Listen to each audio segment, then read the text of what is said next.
पूर्व प्रधानमन्त्रीद्वय माधव कुमार नेपाल र बाबुराम भट्टराई अनुसन्धानको दायरामा प्रचण्डलाई निर्विकल्प मान्दै सकियो माओवादीको बैठक। सुन तस्करीको अनुसन्धान आधा बाटोबाटै प्रहरीतिर मोडियो। आर्थिक प्रतिस्पर्धा बिनै लाग्दैछ टेलिकमको इन्टरनेट कनेक्सन ठेक्का। सभामुखले दलीय सहमति पर्खिँदा नेतृत्वविहीन मिनी सांसदको अवरोध खोल्न एमाले भएन तयार। यौन दुर्व्यवहारका आरोपी घरेलाई थप 5 दिन हिरासतमा राखिने। टीआरसी विधेयकमा जुटिन सहमति, सकियो उपसमितिको म्याद। ललिता निवास प्रकरणमा माधव कुमार नेपाल र बाबुराम माथि पनि अनुसन्धान गर्न बाटो खुल्यो। सुन तस्करीको फाइल प्रहरी हेडक्वार्टरमा, अभियुक्त सीआईबीको हिरासतमा। आँखा पाक्ने रोग फैलिन थालेपछि भरतपुर र रत्नगरका सबै शिक्षण संस्था बन्द। विद्युतीय कारोबार गर्ने गुगल लगायत 6 विदेशी कम्पनीले तिरे कर।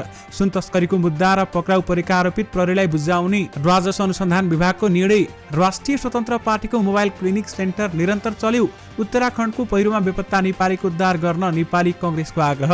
राष्ट्रिय स्वतन्त्र पार्टीले राजनीतिक दस्तावेजका लागि 51 ठाउँमा सुझाव सङ्कलन गर्ने। नागडुङ्गा 9 विशेष रुङ मार्गमा रेस्क्यु टनेलको ब्रेक थ्रु आज गरिने। आँखा पाक्ने संक्रमण बढेपछि गढवा गाउँपालिकाका सबै विद्यालय 1 हप्ताका लागि बन्द। ट्विटरका कारण जागिरमा सङ्कट परेकालाई सहयोग गर्ने एलन मस्कको घोषणा। ललिता निवास प्रकरण, मन्त्री परिषदका निर्णयकर्ता र प्रस्तावकमाथि अनुसन्धान गर्न सर्वोच्चको आदेश। नेतृत्व विरुद्ध सामाजिक सञ्जालमा बोल्नेलाई कारबाही गर्ने एकीकृत समाजवादीको चेतावनी। सर्वोच्चको आदेश बारेमा माधव नेपालको प्रतिक्रिया। यस्तो थाहा पाएको भए प्रक्रिया नै अगाडि बढाउने थिइन। डेङ्गुबाट मृत्यु हुनेको संख्या 9 पुग्यो। 6400 संक्रमित। नेपालका लागि चामल निर्यातमा रोक लगाएका छैनौं भन्दै भारतीय प्रधानमन्त्री नरेन्द्र मोदीको भनाई। रासोपाले किन तोक्यो विभाग पदाधिकारीहरूलाई डिग्री पासको योग्यता। सुन तस्करीमा संलग्न 17 जनालाई पुलचोकबाट पठाइयो। सीआईबीको हिरासतमा। सबै तहका कमिटी निर्वाचन मार्फत चयन गर्ने माओवादीको निर्णय। आक्रोश हुँदै बोले बालेन शाह। जारको पानी व्यवसायमा गम्भीर लापरवाही भेटियो। वैदेशिक रोजगारीका लागि युरोपेली देशमा नेपालीको आकर्षण। चलचित्र सम्बन्धी कानुन छुट्टै परिमार्जन हुन्छ भन्दै सञ्चार मन्त्री रेखा शर्माको भनाई। त्रुटिपूर्ण नयाँ भाष्यले मुलुक समस्याको दलदलमा भासियो भन्दै कमल थापाको भनाई। माओवादी नेताले प्रत्येक दिन सामाजिक सञ्जालमा 2वटा स्टाटस लेख्नुपर्ने। पाकिस्तानमा रेल दुर्घटनामा परि कम्तीमा 28 जनाको मृत्यु। बैंकको लकरमा गोली लुकाउने ल्याएर क्याललाई लुम्बिनीको नेतृत्व। र आजको स्मार्ट खबरको स्वास्थ्य सम्बन्धी समाचारमा आँखाको व्यायाम कसरी गर्ने र आँखाको रोगबाट कसरी बच्ने यस बारेमा आजको भिडियोको अन्त्यमा जानकारी गराउनेछौँ। दर्शक महानुभावहरू नमस्कार। स्मार्ट खबरको न्युज अपडेटमा यहाँहरूलाई हार्दिक स्वागत छ। म आर्यन न्युपानी। आज मिति विक्रम सम्वत 2080 साल साउन 22 गते सोमबार, ईस्वी सम्वत 2023 अगस्त 7 तारिक। दर्शक महानुभावहरू, तपाईहरु माझ केही समयदेखि समाचारहरू लिएर उपस्थित हुन सकेका थिएनौं। स्वास्थ्यमा केही समस्या आएका कारण हामीले तपाईहरु माझ केही समयदेखि प्रसारण बन्द गरेका थियौं र साथमा अबदेखि तपाईहरु माझ दैनिकी समाचार लिएर आउने प्रयास गर्नेछौं। त्यसकारण तपाईहरुले यो भिडियोलाई सक्दो शेयर गर्न भनी नबिर्सिनुहोला। सदाझै आज पनि हामी उपस्थित भएका छौं आजका महत्त्वपूर्ण समाचारहरू लिएर। हामीलाई अन्तिम समय हेर्नुहोला अनि हाम्रो मेहनतका लागि यो भिडियोमा एउटा लाइक अवश्य गर्नुहोला।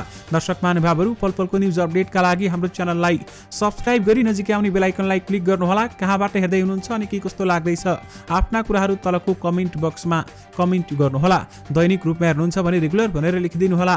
आज पहिलोचोटि हो भने फर्स्ट टाइम भनेर लेखिदिनुहोला। दर्शक महानुभावहरू, देशभित्रबाट हेरिरहनु भएको छ भने आफू रहेको गाउँ ठाउँ सहर अनि जिल्लाको नाम लेखिदिनुहोला। यदि विदेशबाट हेरिरहनु भएको छ भने कुन देशबाट हेरिरहनु भएको छ त्यो कुरा पनि तलको कमेन्ट बक्समा कमेन्ट गरिदिनुहोला। आउनुहोस् दर्शक महानुभावहरू, आजका मुख्य समाचार सुरु गरौं माधव नेपाल र बाबुराम भट्टराईको प्रसङ्गबाट। सर्वोच्च अदालतले ललिता निवास जग्गा प्रकरणमा मन्त्री परिषदबाट निर्णय गर्नेहरूमाथि पनि अनुसन्धान गर्न आदेश दिएको छ।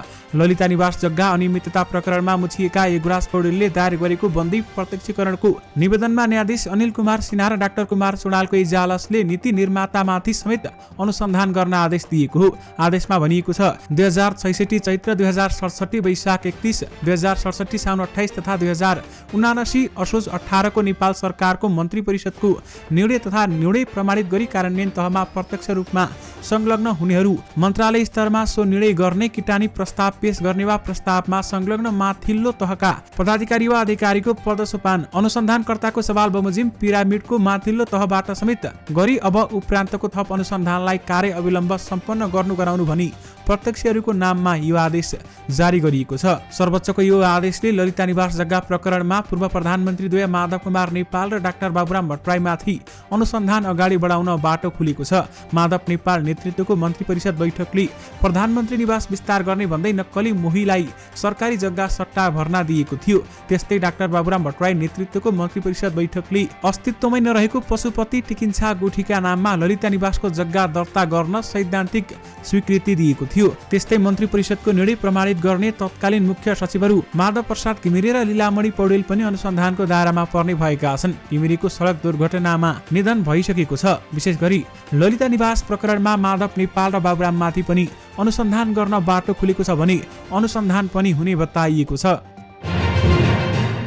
राजस्व अनुसन्धान विभागले क्विन्टल सुन तस्करी प्रकरणको सम्पूर्ण अनुसन्धान नेपाल प्रहरीलाई जिम्मा लगाएको छ। पत्रकार सम्मेलन गरेर विभागका महानिर्देशक नवराज ढुङ्गानाले सुन तस्करी अन्तर्देशीय संगठित अपराध भएकाले विभागले थप छानबिन र मुद्दा अभियोजनको सम्पूर्ण जिम्मेवारी प्रहरीलाई सुम्पिएको जानकारी दिएका छन्। पक्राउ परेका सबै आरोपितहरूलाई पनि प्रहरीको जिम्मा लगाइने महानिर्देशक ढुङ्गानाले बताउनुभयो। 46 वर्ष लामो इतिहासमा पहिलो पटक विभागले अनुसन्धान चाल्दा चाल्दै आफ्नो क्षेत्राधिकारको मुद्दा प्रहरीलाई सुम्पिएको हो। 2 साउनमा विभागले 100 किलो सुन विमानस्थल भन्सारको मूल गेटमा बरामद गरेको थियो भने हङकङबाट नेपालमा भित्राइएको सो सुन प्रकरणमा हालसम्म 2 जना चिनिया र 1 भारतीय सहित 18 जना पक्राउ परिसकेका छन्।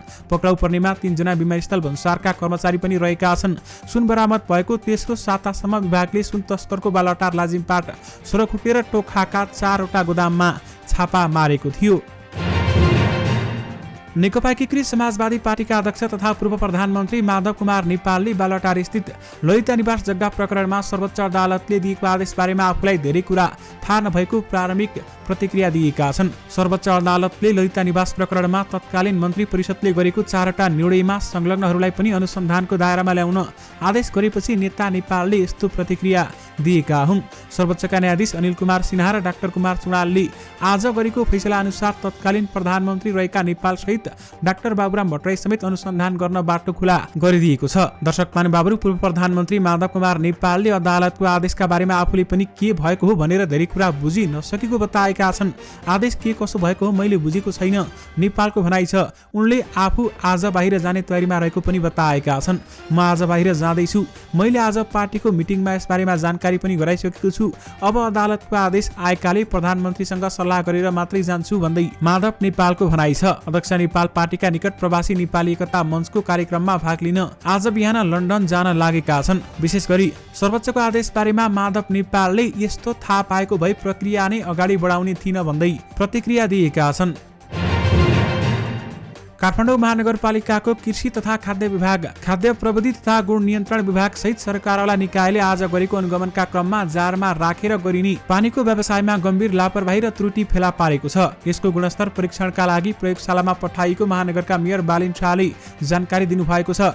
बालेनले व्यावसायिक रूपमा पिउने पानीको व्यवसाय गर्ने व्यवसायीले जारमा भरेर वितरण गर्ने पानीको गुणस्तरमा ध्यान नदिएको प्रति गम्भीर ध्यानाकर्षण भएको जनाएका छन्। स्वस्थ रहन पिउने पानी रोगको कारण नबनोस् भन्दै उनले उपभोक्तालाई पानीको शुद्धता यकिन गरेर मात्र जारको पानी खरिद गर्न, जार किन्दा उत्पादक जारको सिल जस्ता गुणस्तर मापन गरिने पक्ष हेरेर मात्र खरिद गर्न हुन अनुरोध समेत गरेका छन्।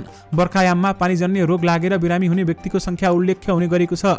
वितरण प्रणालीमा आएको पानीमा भन्दा जारको पानीमा विश्वास गरेर शहरवासीले जारको पानी किनेर पिउने तथा दैनिक व्यवहारमा प्रयोग गर्ने गरेका छन्। मेयर बालेनले भनेका छन्, शुद्धताका लागि पैसा तिरेर किनेको पानी जारमा लेबल नहुनु, उत्पादन मिति उल्लेख नहुनु, जार फोहोर र कुच्चिएको हुनु, यसभित्रको पानीको गुणस्तरमा शंका गर्नुपर्ने भएको छ भन्दै बालेन शाहले बताउनु भएको छ। दर्शक महानुभावहरू, बालेन शाहले यस्तो लापरवाही गरेको पाइएमा कडा भन्दा कडा कारबाही कम्पनीलाई गरिने बताउनु भएको छ। करिब 100 किलो सुन तस्करीमा संलग्न 17 जना आरोपितहरूलाई राजस्व अनुसन्धान विभागको प्रहरीको केन्द्रीय अनुसन्धान ब्युरोमा पठाइएको छ। साउन 3 बाट उनीहरू पुल्चोक स्थित राजस्व अनुसन्धान विभागको हिरासतमा थिए भने त्रिभुवन अन्तर्राष्ट्रिय विमानस्थलमा बाहिरिएको करिब 100 किलो सुन कारोबारमा संलग्न आशंकामा राजस्व अनुसन्धान विभागले उनीहरूलाई नियन्त्रणमा लिएको थियो। चिनिया नागरिक जिक्वाङ लिन र तिब्बत मूलका भारतीय नागरिक थाप्तेङ छिरिङ सहित 17 जना हिरासतमा रहेका छन्। अहिलेसम्मको अनुसन्धान तथ्यसहित पक्राउ परेकाहरूलाई ब्युरोको जिम्मा लगाएको राजस्व अनुसन्धान विभागका महानिर्देशक नवराज ढुङ्गानाले हामीलाई बताउनुभयो। असार 30 मा हङकङबाट काठमाडौँ ल्याइएको सो सुन रेडी ट्रेड प्रणालीले मगाएको अनुसन्धानबाट थाहा भएको छ भने रेडी ट्रेडका सञ्चालक दोलखाको मेलुङ गाउँपालिका 3 घर भएका 21 वर्षीय दिलीप भुजेल हुन्। तस्करीमा संलग्न आरोपमा पक्राउ गरिएकी भन्सार एजेन्ट रुक्मिना सुब्बा जिम्मा जमानीमा रिहा भइसकेकी छन्। दर्शक महानुभावहरू, सुन प्रकरणमा अहिलेसम्म 18 जना पक्राउ परेका छन्। नम्बर 1 रामकुमार भुजेल, दोलखा मेलुङ गाउँपालिका 3। नम्बर 2 दिलीप भुजेल, दोलखा मेलुङ गाउँपालिका 3। 3 नम्बर हर्कराज राई, भोजपुर अरुण गाउँपालिका 4। थाप्तेङ छिरिङ भारतीय नागरिक, राजेन्द्र राई भन्सार एजेन्ट, अशोक लामा ट्याक्सी चालक, जिक्वाङ लिङ 4 साउनमा पक्राउ परेका थिए भने त्यसै गरी राजन श्रेष्ठ कोटेश्वरबाट, पुष्पराज भट्ट सञ्चालक trans Globus service, Krishna Shrestha Yadav Parajuli भन्सार एजेन्ट, सुदर्शन गौतम पनि भन्सार एजेन्ट, रुक्मिना सुब्बा भन्सार एजेन्ट, सन्तोष चन्द भन्सार अधिकृत, कुमार ढकाल जाँचकी विमानस्थल भन्सार कार्यालय, सरोज श्रेष्ठ नायब सुब्बा भन्सारमा एक्सरे हेर्ने, सुरेन्द्र तामाङ नक्सालबाट गोदाम खोजिदिएको आरोप र अन्तिममा नम्बर 18 मा दावा छिरिङ सामाखुसीबाट। यी 18 जना अहिलेसम्म पक्राउ परेका छन् र उनीहरूलाई प्रहरी हिरासतमा पठाइएको छ। नेकपा माओवादी केन्द्रले सरकारले गरेका कामका बारेमा जनतालाई सुसूचित गर्न सबै केन्द्रीय सदस्यहरूले सामाजिक सञ्जालमा प्रत्येक दिन 2वटा स्टाटस पोस्ट गर्न निर्देशन दिएका छन्। राजधानीमा आज सम्पन्न केन्द्रीय समितिको 4थो पूर्ण बैठकले पार्टी र सरकारका उपलब्धि र नीति र नेतृत्वको प्रतिरक्षामा जोड दिने सामग्री बिहान बेलुका गरी दिनमा कम्तीमा 2 पटक स्टाटस पोस्ट गर्नुपर्ने निर्णय गरेको छ। त्यस्ता पोस्ट सार्वजनिक मिडियामा समाचार बन्न सक्ने गरी कम्तीमा 6-7 लाइनको हुनुपर्नेछ। माओवादीले पार्टीका सबै सदस्यहरूलाई मर्यादित रूपमा पार्टीको पक्षमा सामाजिक सञ्जालमा सक्रिय हुन सर्कुलर गर्ने निर्णय गरेको प्रवक्ता कृष्णबहादुर महराले जानकारी दिनुभएको छ। स्टाटस वा पोस्ट लेख्दा सभ्य र मर्यादित भाषाको प्रयोग गर्नुपर्ने, अरूको आलोचना र नकारात्मक टिप्पणी भन्दा पनि आफ्ना नीति र उपलब्धिको प्रचारमा जोड दिनुपर्ने माओवादीले जनाएको छ। यस्तै पार्टी केन्द्रीय कार्यालय र प्रधानमन्त्रीको सचिवालयले उत्पादन गरी पठाएका प्रचार सामग्री, status, audio, video, graphics design प्रत्येक केन्द्रीय सदस्यले अनिवार्य पोस्ट गर्नुपर्ने माओवादीको निर्णय रहेको छ। माओवादीले प्रचार तथा प्रकाशन सम्बन्धीको कामलाई व्यवस्थित बनाउन पार्टीको जनसंगठनका रूपमा रहने गरी व्यावसायिक अथवा संगठनको ढाँचामा आईसीटी फोरम नेपाल बनाएर केन्द्र, प्रदेश, जिल्ला र स्थानीय तहको संरचना बनाउने समेत भएको बताइएको छ। आगामी भदौ मसान्तसम्म आईसीटी फोरम नेपालको केन्द्रीय बेला गरी सम्मेलन आयोजक समिति गठन गरिने समेत बताइएको छ। संसदको अवरोध खोल्न एमाले तयार नभएको बताइएको छ। संघीय संसदमा जारी अवरोध खुलाउने विषयमा छलफल गर्न आइतबार सभामुख देवराज घिमिरेले राजनीतिक दलका प्रमुख सचेतक र सचेतकहरूलाई सिंहदरबारमा बोलाएका थिए। तर आज बोलाइएको प्रतिनिधि सभा बैठक सञ्चालनको विषयमा सकारात्मक निर्णय भने हुन सकेन। एमाले सचेतक महेश बर्तौलाले भने आज प्रतिनिधि सभाको बैठक खुलाउने विषयमा ठोस निकास निस्कन सकेन। सत्तापक्ष सुन प्रकरणमा छानबिन समिति गठन गर्न तयार भएन। हामी छानबिन समिति गठन गर्नु नै निकासो भनिरहेका छौं, कुरा मिलेको छैन। सत्तारूढ दलका नेताहरूले सरकार भ्रष्टाचार विरोधी अभियानमा रहेकाले सहयोग गर्न आग्रह गरेको र आफूहरूले भ्रष्टाचार विरोधी सरकारको अभियानलाई सहयोग गर्नका लागि नै उच्च स्तरीय छानबिन समिति गठनको माग गरेको उनको भनाइ रहेको छ। उनी भन्छन्, हाम्रो माग पूरा नभएसम्म संसदमा अवरोध कायमै राखिन्छ भन्दै बताइएको छ। विशेष गरी एमालेले संसदमा अवरोध कायमै राख्ने भएको छ। जिल्लामा आँखा पाक्ने रोग व्यापक फैलिन थालेपछि चितवनका पालिकाहरूले विद्यालयहरू धमाधम बन्द गर्न थालेका छन्। भरतपुर महानगरपालिका, रत्ननगर नगरपालिका, खैरनी नगरपालिकाले विद्यालयहरू बन्द गर्ने निर्णय गरेका छन्। भरतपुर महानगरपालिकाको शैक्षिक प्रशासन महाशाखाले आज एक सूचना जारी गर्दै महानगरका 29वटै वडामा रहेका विषयमा साउन 22 गतेदेखि 26 गतेसम्म 5 दिन बन्द गर्ने निर्णय भएको जनाएको छ। आँखा पाक्ने रोगको संक्रमण वृद्धि हुँदै गएको र विद्यालयमा समेत संक्रमणको असर बढ्दै गएको पाइएको हुँदा विशेषज्ञ को परामर्श समेतका आधारमा हिउँदे वा वर्षे विधाबाट मिलान गर्ने गरी विधा दिएको सूचनामा जनाइएको छ। महानगरले सामुदायिक तथा संस्थागत विद्यालयहरू, प्रारम्भिक बाल शिक्षक, बाल विकास केन्द्र, मन्टेश्वरी किन्डर गार्डन बन्द रहने सूचनामा उल्लेख गरिएको छ भने यस्तै रत्ननगर नगरपालिकाले सबै विद्यालयहरूलाई साउन 22 गतेदेखि 24 गतेसम्म बन्द गर्न सूचना जारी गरेको छ। त्यसैगरी आँखा पाक्ने संक्रमण बढेपछि दाङको गलवा गाउँपालिकाका विद्यालय एक साताका लागि बन्द गरिएको छ। गाउँपालिकाले हिजो एक सूचना जारी गर्दै बालबालिकामा आँखा चिलाउने, रातो हुने तथा आँखा पाक्ने समस्या बढ्दै गएको भन्दै विद्यालय बन्द गरेको जानकारी गराइसकेको छ। राष्ट्रिय स्वतन्त्र पार्टीले पार्टीको दस्तावेज तयार गर्न 51 गाउँबाट सुझाव संकलन गर्ने भएको छ। हिमाल तराई पहाड सहितको भौगोलिक र समुदाय विविधता हुने गरी नागरिक कहाँ पुगेर दस्तावेजका लागि सुझाव संकलन गरिने भएको छ। पार्टीले गठन गरेको 17 जनाको टोलीका प्रत्येकले 3 स्थानमा पुगेर सुझाव संकलन गर्ने भएका छन्। कुन कुन स्थानमा पुग्ने र कहिलेबाट सुझाव संकलन गरिने निर्क्युल भने भइसकेको छैन। महामन्त्री मुकुल ढकालका अनुसार भौगोलिक र समुदाय फरक पर्ने गरी 51 स्थानबाट सुझाव संकलन गरिने भएको छ भने सुझाव सङ्कलनका क्रममा स्थानीय बासिन्दासँग अन्तर्क्रिया गरिने समेत रासपाले जनाएको छ।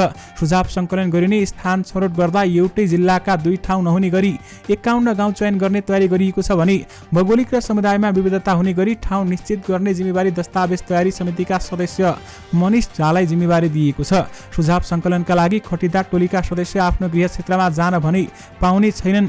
दस्तावेज तयार गर्नका लागि एक चरणको कार्य प्रतिनिधि मण्डलको सकेको छ। राजनीतिक धारणा र पार्टीको नीतिको बारेमा हामीहरू बीच छलफल भइरहेको छ। दस्तावेज तयारी समितिका एक सदस्य गणेश कार्कीले हालसम्मको कार्यबारेमा भने हामीले बनाएको दस्तावेजमा नागरिकको धारणा बुझ्न गाउँ जाँदैछौँ। विशेष गरी रासपाले राजनीतिक दस्तावेजका लागि 51 ठाउँमा सुझाव सङ्कलन गर्ने भएको छ। दर्शक महानुभावहरू, यस बारेमा थप अपडेट आएमा तपाईँहरूमा पक्कै पनि लिएर आउने नै छौँ। नागढुङ्गा नौबिसे सुरुङ मार्गको रेस्क्यु टनेलको आज ब्रेक थ्रु हुने भएको छ। 2076 कार्तिक 4 गते शिलान्यास भई निर्माण थालिएको रेस्क्यु टनेलको सुरुङ मार्ग निर्माणको काम आजदेखि सकिने भएको हो। हिजो दिउँसोसम्म 1 मिटर मात्र रेस्क्यु टनेलको काम बाँकी रहेको बताइएको थियो भने आज दिउँसो भौतिक पूर्वाधार तथा यातायात मन्त्री प्रकाश ज्वाला पुगेपछि रेस्क्यु टनेलको ब्रेक थ्रु हुने सडक विभाग वैदेशिक महाशाखाका प्रमुख विजय जैसीले जानकारी दिनुभएको छ। 2.5 किलोमिटर लामो नागढुङ्गा नौबिसे सुरुङ मार्गको रेस्क्यु टनेलको मुख्य टनेलको काम पनि अब 18% मात्र बाँकी रहेको आयोजनाले बताएको छ भने 2.26 किलोमिटर लम्बाइ रहेको मुख्य टनेलमा भने 500 मिटर 600 मिटर खण्ड बाँकी छ। यो आयोजना नेपालको पहिलो ठुलो सुरुङ मार्ग हुनेछ। राष्ट्रिय स्वतन्त्र पार्टी रासपाले सञ्चालन गरेको मोबाइल क्लिनिकका लागि कलेज अफ मेडिकल साइन्सेस शिक्षण अस्पताल पुरानो मेडिकल कलेजले उपलब्ध गराएको एम्बुलेन्स फिर्ता गरे पनि क्लिनिक यथावत रहेको छ। पार्टीका सभापति रवि लामिछानेका स्वकीय सचिव प्रकाश सिग्देलका अनुसार अर्को एम्बुलेन्समा औषधि र चिकित्सक सहित टोलीले सेवा प्रदान गर्न थालेको छ। रासपाका सभापति लामिछाने चितवन क्षेत्र नम्बर 2 बाट विजय भएको 100 दिन पुगेको अवसरमा पुरानो मेडिकल कलेजको एम्बुलेन्सलाई नीलो रङको बनाएर हिसाब 17 गतेदेखि मोबाइल क्लिनिक सञ्चालनमा ल्याएको थियो। लगत्तै भारत सरकारले कलेजलाई निशुल्क उपलब्ध गराएको एम्बुलेन्स दललाई दिएको भनी आलोचना भएपछि गत शुक्रबार रासपाले एम्बुलेन्स फिर्ता गरेको थियो। जिल्लाको जुगेडी क्षेत्रमा मोबाइल क्लिनिक मार्फत सेवा प्रदान गरिरहेको सिग्देलले बताएका छन्। उनले 65 वर्षभन्दा माथिको उमेरका बिरामीका लागि छुट्टै 2 मोबाइल क्लिनिक सञ्चालन गरिने जानकारी दिनुभएको छ। नेकपा एकीकृत समाजवादीको स्थायी कमिटी बैठकले पार्टी नेतृत्व विरुद्ध सामाजिक सञ्जालमा लेख्न कडाई गरेको छ। आज सकिएको स्थायी कमिटी बैठकले पार्टी नीति निर्देशन विपरीत सामाजिक सञ्जालमा धारणा राख्न निषेध गरेको हो। अहिले पार्टी र पार्टी सम्बद्ध जनसङ्गठनमा आबद्ध कतिपय व्यक्तिले सार्वजनिक सञ्चार माध्यम र सामाजिक सञ्जालमा अनुशासनको सीमा नाघेर बोल्ने र लेख्ने गरेको पाइएकाले त्यस प्रकारले बोल्ने र लेख्ने काम नगर्न यो बैठक निर्देशन गर्दछ। बैठकपछि एकीकृत समाजवादीले जारी गरेको विज्ञप्तिमा भनिएको छ, पार्टीका नीति र निर्देशनको अवज्ञा भइरहेमा पार्टी विधान अनुसार कारबाही हुने बेहोरा स्वतः सिद्ध छ। त्यस्तै बैठकले मुलुकको तराई क्षेत्रमा सुक्खा खडेरी पनि धान रोपाइ नै हुन नसकेकाले त्यस क्षेत्रलाई सुक्खाग्रस्त घोषणा गरी प्रभावित किसानहरूलाई राहत उपलब्ध गराउन सरकारसँग माग गर्ने निर्णय समेत गरेको छ। यसैगरी स्थायी कमिटी बैठकले मुलुकका विभिन्न भागमा बाढी पहिरो गई जनधनको ठूलो क्षति भएकाले बाढी पहिरोबाट प्रभावित जनतालाई उद्धार र राहत प्रदान गर्न सरकारसँग माग गर्ने निर्णय गरेको पार्टीका प्रवक्ता तथा उपमहासचिव जगन्नाथ खतिवडाले जानकारी दिनुभयो। सुनसरीको धरानलाई इपिसेन्टर बनाएर तीव्र गतिमा फैलिरहेको डेङ्गु संक्रमण कोशी प्रदेशभर फैलिँदै गएको पाइएको छ। हालसम्म कोशी प्रदेशमा डेङ्गु संक्रमणबाट 9 जनाको मृत्यु भएको छ भने कोशी प्रदेश जनस्वास्थ्य निर्देशनालय धनकुटाले दिएको जानकारी अनुसार डेङ्गु संक्रमणबाट मृत्यु हुने सबै सुनसरी धरानका हुन्। यस्तै हालसम्म कोशी प्रदेशका 12 जिल्लामा डेङ्गुको संक्रमित देखिएका छन् भने निर्देशनालयकी जनस्वास्थ्य अधिकृत विवेचना चौलागाईले दिएको जानकारी अनुसार हालसम्म कोशी प्रदेशमा 6464 जनामा डेङ्गु को संक्रमण देखिएको छ। सबैभन्दा धेरै प्रभावित बनेको सुनसरी जिल्लामा मात्रै डेङ्गु संक्रमितको संख्या 4558 पुगेको छ। यस्तै दोस्रो स्थानमा रहेको मोरङमा डेङ्गु संक्रमितको संख्या 981 रहेको छ। विशेष गरी डेङ्गुबाट मृत्यु हुनेको संख्या 9 पुगेको छ भने 6400 संक्रमित रहेका छन्।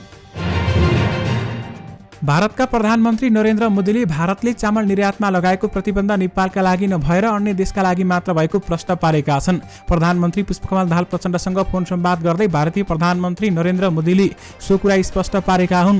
प्रधानमन्त्री कार्यालय स्रोतका अनुसार फोन संवादमा प्रधानमन्त्री प्रचण्डले चामल निर्यात बारेमा राखेको जिज्ञासामा उनले नेपालका लागि निर्यातमा रोक नलगाएको स्पष्ट पारेका थिए। पहिला पनि चामल अन्य देशका लागि निर्यातमा रोक लगाए पनि नेपालका लागि थिएन। यसपटक पनि त्यस्तै रहेको प्रधानमन्त्री मोदीले स्पष्ट पारेको स्रोतले जनाएको छ। नेपालले भारतबाट चामल आयात गर्न सक्छ, कुनै रोकटोक नभएको कुरा पनि प्रश्न गरेको स्रोतले दाबी गरेको छ। दुई प्रधानमन्त्रीबीच फोन संवाद हुनुभन्दा पहिले कृषि तथा पशुपन्छी विकास मन्त्री डाक्टर बेदुराम भुसालले नेपालका लागि भारतीय राजदूत नवीन श्रीवास्तवलाई मन्त्रालयमा बोलाएर छलफल गरेका थिए। सो छलफलमा भारतले चामल निर्यातमा रोक लगाउँदा नेपालमा मूल्य वृद्धि भइरहेकाले भारतबाट आयातमा सहजीकरण गरिदिन आग्रह गरेका थिए। राष्ट्रिय स्वतन्त्र पार्टी रासपाले विभागीय पदाधिकारी र सदस्यका लागि तोकेको शैक्षिक योग्यतामाथि चर्चा भइरहेको छ। बिहिबार बसेको रासपा केन्द्रीय समिति बैठकले पार्टीका केन्द्रीय विभागका पदाधिकारी सदस्य र प्रदेश समितिका प्रमुखका लागि स्नातकोत्तर उत्तीर्ण हुनुपर्ने योग्यता तोकेको थियो भने साथै बैठकले ती पदका लागि स्नातकोत्तर उत्तीर्ण हुनुपर्ने वा सम्बन्धित विभागको अनुसारको क्षेत्रमा कम्तीमा 10 वर्ष अनुभव भएको वा असाधारण क्षमता भएको हुनुपर्ने योग्यता तोकेको छ। रासपाका महामन्त्री तथा प्रवक्ता मुकुल ढकालका अनुसार प्रदेश समितिका पदाधिकारी सदस्यको लागि स्नातक उत्तीर्ण हुनुपर्ने मापदण्ड बनाइएको छ। त्यस्तै स्नातक उत्तीर्ण नभई सम्बन्धित विभाग अनुसारको क्षेत्रमा 5 वर्षको अनुभव वा असाधारण क्षमता भएको हुनुपर्ने मापदण्ड रासपाको निर्णयमा उल्लेख गरिएको छ। विशेष गरी रासपाले विभाग पदाधिकारीहरूलाई डिग्री पासको योग्यता तोकिसकेको छ।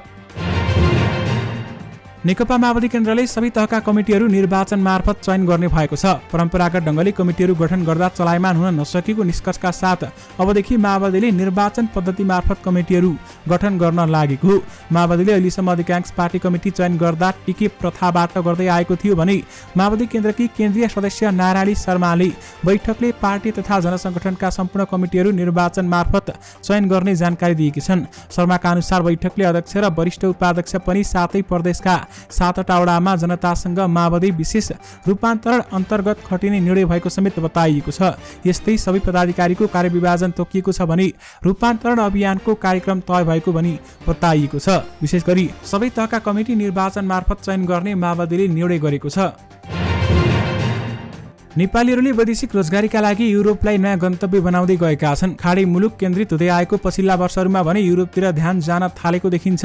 वैदेशिक रोजगार विभागको तथ्याङ्क हेर्दा खाडी मुलुकसँगै युरोपका विभिन्न मुलुकमा समेत नेपाली श्रमिकहरूको सङ्ख्या बढ्दो क्रममा रहेको छ। आर्थिक वर्ष 2079-80मा युरोपमा रोमानिया, क्रोएसिया, साइप्रस, पोल्यान्ड, माल्टा लगायतका देशमा जाने नेपालीहरूको सङ्ख्या बढेको देखिन्छ। विभागको तथ्याङ्क अनुसार गत आर्थिक वर्षमा युरोपेली देशमध्ये सबैभन्दा बढी रोमानिया पुगेका छन्, जहाँ 1773 जना महिला सहित 14,225 जनाले श्रम स्वीकृति लिएका छन् भने अघिल्लो आर्थिक वर्ष 2078-79मा रोमानियाका लागि 7,475 जनाले श्रम स्वीकृति लिएका थिए। विशेष गरी वैदेशिक रोजगारीका लागि युरोपेली देशमा नेपालीको आकर्षण बढी देखिएको छ।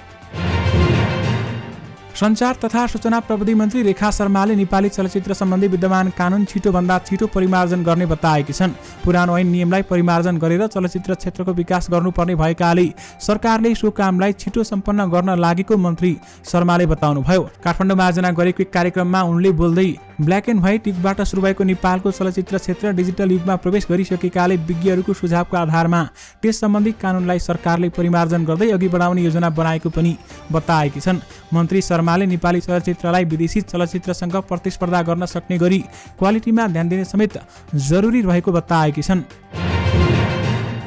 पाकिस्तानमा रेल दुर्घटनामा परि कम्तीमा 28 जनाको ज्यान गएको छ। पाकिस्तानका रेलवे मन्त्री रेल दुर्घटनामा परि ज्यान गुमाउनेहरूको संख्या 28 जना पुगेको पुष्टि गरेका छन् भने सो रेलमा 1000 जना यात्रु सवार रहेको बताइएको छ। बीबीसीका अनुसार सो दुर्घटनामा सिन्ध नजिकैको संगार जिल्ला स्थित सरहरी कस्बेमा भएको थियो।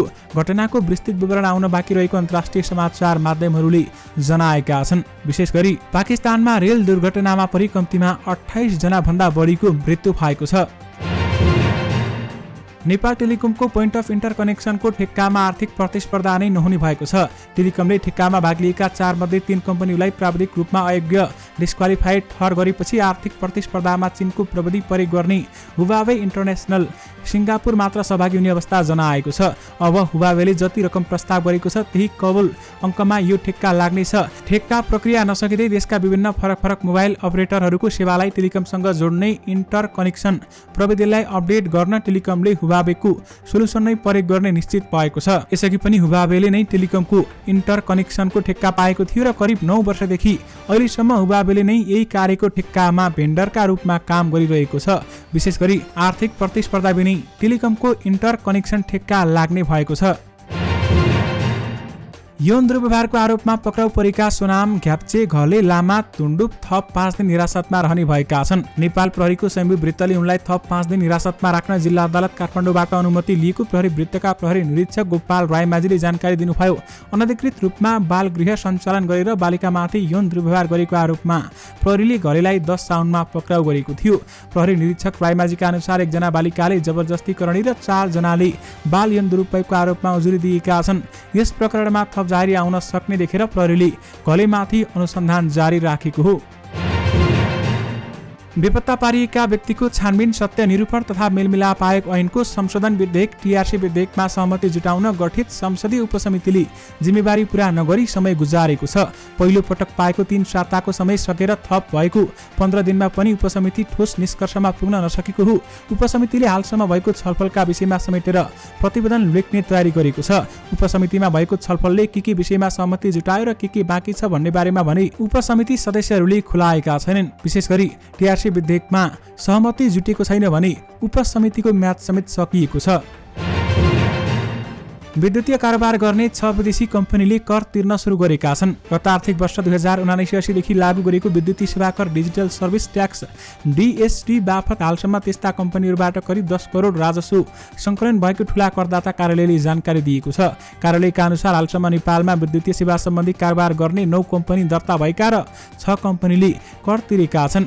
कार्यालयका अनुसार सिङ्गापुरमा कार्यालय रहेका 2 company Google Asia Pacific private limited र लिङ्क्डइन सिङ्गापुर प्राइभेट लिमिटेड दर्ता भएर कर तिर्न थालेका छन्। आयरल्यान्डको डब्लिनमा ठेगाना राखेर दर्ता भएको गुगल आयरल्यान्ड लिमिटेडले पनि कर तिर्न थालेको छ। विशेष गरी विद्युतीय कारोबार गर्ने गुगल लगायत 6 विदेशी कम्पनीले कर तिरेका छन्। भारतको उत्तराखण्ड केदारनाथ गौरी कुण्डमा पहिरोमा परेका नागरिकहरूलाई खोजी गर्न र स्वदेश फर्काउने पहल गर्न नेपाली कांग्रेसले सरकारसँग आग्रह गरेको छ। पहिरोमा परेर 11 जना नेपाली बेपत्ता भएका छन्। बेपत्ता उनीहरूमा अधिकांश जुम्ला स्थित पातारासीका स्थानीय छन् भने बेपत्ता नेपाली नागरिकहरूको हर तरहले खोजी गर्न उद्धार गरिएकाहरूको स्वास्थ्य उपचारको व्यवस्था मिलाउन र स्वदेश फिर्ता ल्याउन पहल गर्न कांग्रेसले आज विज्ञप्ति निकालेर सरकारसँग माग गरेको छ। एक्स अर्थात् ट्विटरले ट्विटका कारण कुनै पनि कम्पनीले आफ्ना कर्मचारीलाई अनुचित व्यवहार गरेमा त्यो व्यक्तिका लागि कानुनी खर्च बेहोर्ने भएको छ। ट्विटरका मालिक एलन मस्कले अनुचित व्यवहारमा परेका कर्मचारीलाई कानुनी उपचारका लागि दिने आर्थिक मद्दत असीमित हुने पनि बताएका छन्। उनले ट्विट लाइक वा रिट्विटका कारण कसैमाथि कार्यालयले अनुचित व्यवहार गरेको छ भने त्यसको जानकारी दिन पनि भनेका छन्। राष्ट्रिय प्रजातन्त्र पार्टी नेपालका अध्यक्ष कमल थापाले मुलुकमा जबरजस्त ढङ्गले त्रुटिपूर्ण नयाँ भाष्यले मुलुक समस्याको दलदलमा भासिएको उनले बताएका छन्। आज काठमाडौँमा आयोजित प्रशिक्षण कार्यक्रममा बोल्दै थापाले भने देशले भोग्नु परेको सम्पूर्ण समस्याको मूल जड सनातन धर्म संस्कृति राजसंस्था र एकात्मक राज्य प्रणाली भएको हिन्दू धर्म अन्धविश्वास रूढिवादी र विभेदमा आधारित छ। धर्मनिरपेक्षता गणतन्त्र र जातीय पहिचानमा आधारित संहिता सम्पूर्ण रोग भोग आशिक्षा गरिबी र पछ्यौटेपनको अचुक औषधि हो भन्ने भाष्य गलत हो भन्दै उहाँले बताउनु भएको छ। त्रुटिपूर्ण नयाँ भाष्यले मुलुक समस्याको दलदलमा भासियो भन्दै कमल थापाको भनाइ छ। दर्शक माने बाबुहरू, आजको स्मार्ट खबरको स्वास्थ्य सम्बन्धी समाचारमा आँखाको व्यायाम कसरी गर्ने र आँखाको व्यायाम गर्दा के फाइदाहरू हुन्छन् आउनुहोस् तपाईहरुलाई यसबारेमा जानकारी गराउँ। शरीरका विभिन्न अङ्गलाई स्वस्थ बनाउन हामी खानपानदेखि व्यायामका कुरा गरिरहेका हुन्छौँ, तर सुत्ने बेलामा बाहेक अन्य समयमा नियमित कार्य गरिरहने आँखाको बारेमा भने हामी खासै ध्यान पुर्याइरहेका हुँदैनौँ। आँखालाई स्वस्थ राख्ने व्यायामदेखि सरसफाइ लगायतका कुरामा ध्यान दिनुपर्छ। त्यसो भए आँखाको व्यायाम कसरी गर्ने त? आँखाको व्यायाम गर्नुअघि आँखालाई सफा गर्नुपर्छ। आँखालाई बन्द गरेर सफा पानीले धुनुपर्छ। त्यसपछि भाँडोमा उम्लिएर सेलाएको पानी आइवास कप अर्थात् आई क्लिनिङ पट कचौरा वा हातमा राखेर आँखालाई झिमझिम गर्नुपर्छ। यदि आइवास कपले गर्ने हो भने यसलाई आँखामा हालेर एकचोटि टाउको आकाशतिर हेरेर झिमझिम गर्ने र अर्को निहुरेर झिमझिम गर्न सकिन्छ। यसले आँखामा लागेका कचेरा तथा फोहोर बाहिर निकाल्न मद्दत गर्छ। आइवास गरेपछि यी 7 व्यायाम गर्न सकिन्छ। नम्बर 1, आँखा चिम्लने खोल्ने। आँखा सफा गरिसकेपछि एकपल्ट आँखा चिम्लने र खोल्ने गर्नुपर्छ। यो जतिसक्दो छिटो छिटो गर्नुपर्छ। त्यस्तै आँखालाई बेसरी चिम्लने, दाँत किट्ने र टाउको हल्लाउने गर्नुपर्छ। यी दुवै व्यायाम 5 देखि 10 पटकसम्म दोहोऱ्याउन सकिन्छ। नम्बर 2, आँखालाई तलमाथि गर्ने। आँखा स्वस्थ राख्न आँखाको नानीलाई तलमाथि गरी हेर्ने व्यायाम गर्न सकिन्छ। यसमा टाउकोलाई सिधा राखेर निधार नखुम्चाइकन आँखाको नानीलाई तलमाथि गर्नुपर्छ। यसमा एकचोटि आकाशतिर हेरेर र अर्कोचोटि भुइँमा हेरेर गर्नुपर्छ। यो व्यायाम पनि सकेसम्म छिटो 5 देखि 10 पटकसम्म गर्न सकिन्छ। आँखाको यस किसिमको व्यायामले आँखाका नसा तथा मांसपेशी मजबुत हुन्छन्, जसले आँखाको तेजमा कमी हुन पाउँदैन। नम्बर 3, आँखा क्रस गर्ने। आँखाको नानी पहिला दायाँ माथि बायाँ तल, त्यसपछि बायाँ माथि दायाँ तल गरी क्रस गरेर व्यायाम गर्न सकिन्छ। सकेसम्म छिटो गर्नुपर्छ। नम्बर 4, आँखालाई चारैतिर घुमाउने। आँखामा अर्को व्यायाम जसमा आँखालाई चारैतिर घुमाउनु पर्छ। दुवै आँखालाई एकैचोटि माथि दायाँ तल बायाँ गरी घुमाउने र त्यसपछि यसको ठ्याक्कै उल्टो बायाँदेखि दायाँतर्फ कम्तीमा 10 पटक घुमाउनु पर्छ। त्यसपछि 2 मिनेटका लागि आँखा बन्द गर्नुपर्छ र आराम गर्नुपर्छ। त्यसपछि पुनः यसलाई दोहोऱ्याउनु पर्छ। नम्बर 5, लाइनलाई हेर्ने अभ्यास। यसमा दाहिने हातको चोर औँलालाई आँखाको सिधा राखेर हेर्नुपर्छ। औँलाको माथिल्लो टुप्पोमा देखिने सूक्ष्म रेखालाई ध्यानले हेर्ने। त्यो औँलालाई एकपटक आँखाबाट टाढा लैजाने र एकपटक नजिकको ल्याउने गर्नुपर्दछ। यसलाई 5 देखि 10 पटक दोहोऱ्याउनु पर्छ। नम्बर 6, आँखालाई सेक्ने। आँखालाई चुस्त राख्न न्यानो बनाउनु पर्छ।